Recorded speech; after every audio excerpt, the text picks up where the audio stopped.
নমস্কাৰ বন্ধুসকল, চাওক কিমান নিজ মানসিকতা এই পৃথিৱীখনত।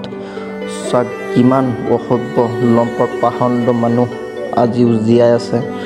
বৰ অসহ্য লগা এটা ঘটনা। আপুনিও চাই আপোনাৰো বেয়া লাগিব।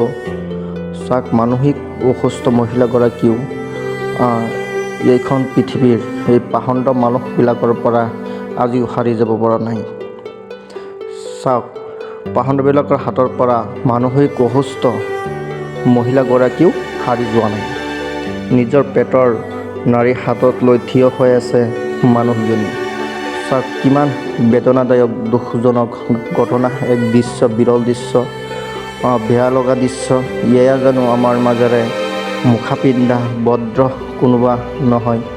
ধিক্কাৰ পুৰুষ জাতি। সন্তানটোৰ কি দুখ আছিল? চাওক সন্তানটো কোনে পোহপাল কৰিব?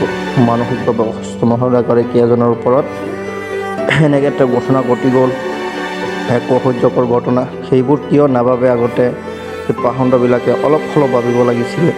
খুব বেয়া লাগিল দৃশ্যটো দেখি। আচলতে এনেকুৱা ঘটনা ঘটাৰ আগত সকলোৱে যাতে এবাৰ হ'লেও ভাবে, সমাজৰ এইবিলাক লম্পটক যাতে কঠোৰৰ পৰা কঠোৰ শাস্তি দিয়াৰ ব্যৱস্থা কৰে। আইনে অতি সোনকালে তদন্ত কৰিব লাগে।